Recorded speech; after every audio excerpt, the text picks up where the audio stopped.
आज हम आपको भारतीय इतिहास के एक ऐसे महान राजपूत योद्धा से परिचित कराएंगे जिन्होंने विभिन्न राजपूत राजाओं का अपने नेतृत्व में संघ बनाकर इस्लामी हमलावरों का सफलतापूर्वक सामना किया और अयोध्या, काशी जैसे हिंदू तीर्थों की रक्षा की। लेकिन जिन्हें देश की हिंदू जनता ने ही भुलाकर एक आक्रमणकारी जिहादी को अपना भगवान बना लिया। सुहेल देव बैस का वंश परिचय। राजा सुहेल देव बैस 11वीं सदी में वर्तमान उत्तर प्रदेश में भारत नेपाल सीमा पर स्थित श्रावस्ती के राजा थे, जिसे सहेत महेत भी कहा जाता है। सुहेल देव महाराजा त्रिलोक चंद बैस के द्वितीय पुत्र बिडार देव के वंशज थे। इनके वंशज भाला चलाने में बहुत निपुण थे, जिस कारण बाद में ये भाले सुल्तान के नाम से भी प्रसिद्ध हुए। सुल्तानपुर की स्थापना इसी वंश ने की थी। सुहेल देव राजा मोरध्वज के ज्येष्ठ पुत्र थे। उनका राज्य पश्चिम में सीतापुर से लेकर पूर्व में गोरखपुर तक फैला हुआ था। उन्हें सुहेल देव के अलावा सुखदेव, सकरदेव, सुधीर ध्वज, सुहृदेव, सहरदेव, सहरदेव आदि अनेक नामों से जाना जाता है। माना जाता है कि वो एक प्रतापी और प्रजावत्सल राजा थे। उनकी जनता खुशहाल थी और वो जनता के बीच लोकप्रिय थे।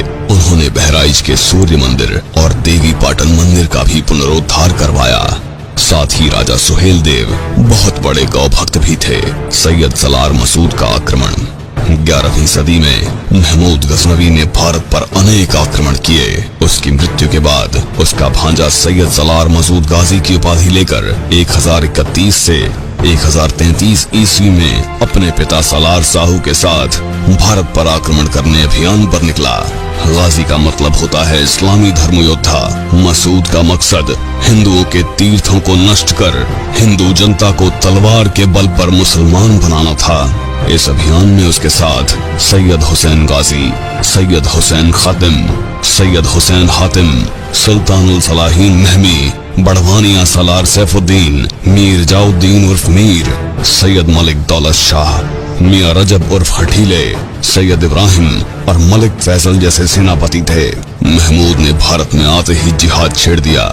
जनता को बलपूर्वक इस्लाम कबूलवाने के लिए उसने बहुत अत्याचार किए, लेकिन कई ताकतवर राज्यों के होते मसूद को अपने इस अभियान में कोई खास सफलता हाथ नहीं लगी। इसलिए उसने रणनीति बदलकर मार्ग के राजाओं से न उलझकर अयोध्या और बनारस के हिंदू तीर्थों को नष्ट करने की सोची, जिससे हिंदुओं के मनोबल को तोड़ा जा सके। वैसे भी उसका मुख्य लक्ष्य राज्य जीतने की जगह हिंदू जनता को मुसलमान बनाना था। इसलिए वो राजाओं की सेना से सीधा भिड़ने की जगह जनता पर अत्याचार करता था। मसूद का मुकाबला दिल्ली के तंवर शासक महिपाल से भी हुआ था, पर अतिरिक्त सेना की सहायता से वो उन्हें परास्त कर कन्नौज लूटता हुआ अयोध्या तक चला गया।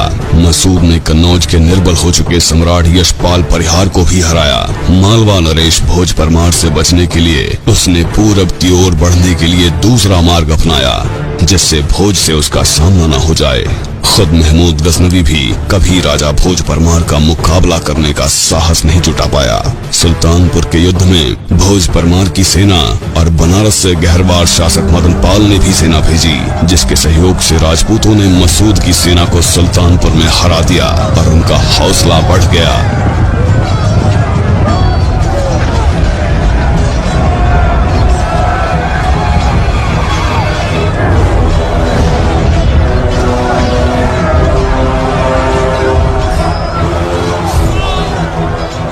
वहां से मसूद अपनी विशाल सेना लेकर सरयू नदी के तट पर सतरिख बाराबंकी पहुंच गया। वहां पहुंचकर उसने अपना पड़ाव डाला। उस इलाके में उस वक्त राजपूतों के अनेक छोटे राज्य थे। इन राजाओं को मसूद के मकसद का पता था, इसलिए उन्होंने राजा सुहेल देव बैस के नेतृत्व में सभी राजपूत राज्यों का एक विशाल संघ बनाया, जिसमें बैस, भाले सुल्तान, कलहंस, रैकवार आदि अनेक वंशों के राजपूत शामिल थे। इस संघ में सुहेल देव के अलावा कुल 17 राजपूत राजा शामिल थे, जिनके नाम इस प्रकार हैं: राय रायब, राय सायब, राय अर्जुन, राय भीखन, राय कनक, राय कल्याण, राय मकरू, राय सवारू, राय अरन, राय बीरबल, राय जयपाल, राय हरपाल, राय श्रीपाल, राय हकरू, राय प्रभु, राय देवनारायण, राय नरसिम्हा। सलार मसूद के आक्रमण का सफल प्रतिकार जिन राजा महाराजाओं ने किया, उसमें गढ़वाल वंश के राजा मदनपाल एवं उनके युवराज गोविंद चंद्र ने भी अपनी पूरी शक्ति के साथ युद्ध में भाग लिया था। इस किशोर राजकुमार ने अपने अद्भुत रण कौशल का परिचय दिया। गोविंद चंद्र ने अयोध्या पर कई वर्षों तक राज किया। सुहेल देव बैस के संयुक्त मोर्चे में भर जाति के राजा भी शामिल थे। भर जनजाति संभवतः प्राचीन भारशिव नागवंशी क्षत्रियों के वंशज थे, जो किसी कारणवश बाद में अवनत होकर क्षत्रियों से अलग होकर नई जाति बन गए।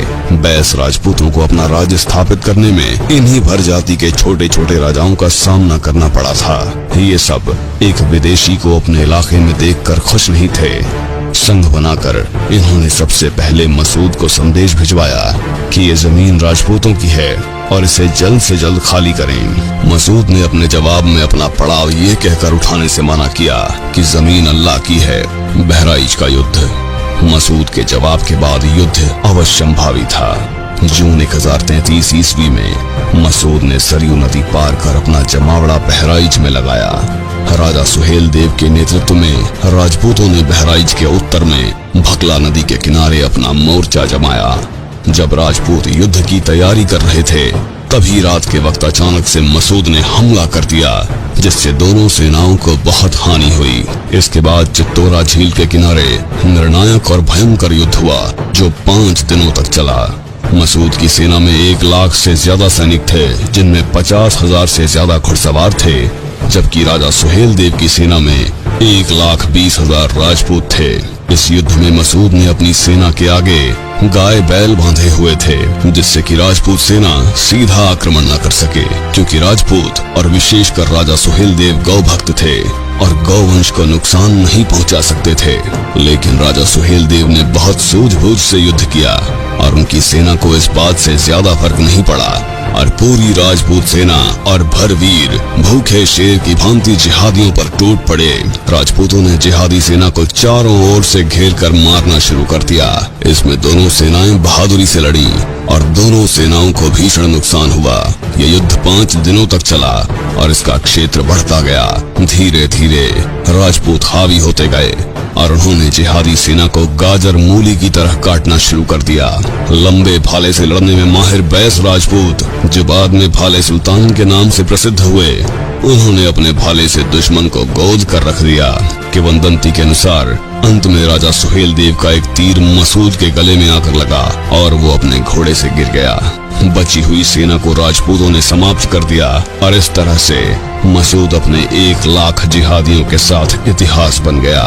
विदेशी इतिहासकार शेख अब्दुल रहमान चिश्ती ने सलार मसूद की जीवनी मीराते मसूदी में लिखा है, इस्लाम के नाम पर जो अंधड़ अयोध्या तक पहुंचा था, वो सब नष्ट हो गया। इस युद्ध में अरब ईरान के हर घर का चिराग बुझा है। यही कारण है कि 200 वर्षों तक मुसलमान भारत पर हमले का मन भी न बना सके। राजा सुहेल देव के बारे में कहते हैं कि वो भी अगले दिन मसूद के एक साथी के द्वारा मारे गए, लेकिन कई इतिहासकारों के अनुसार वो युद्ध में जीवित रहे और बाद में कनौज के शासकों के साथ उन्होंने एक युद्ध भी लड़ा।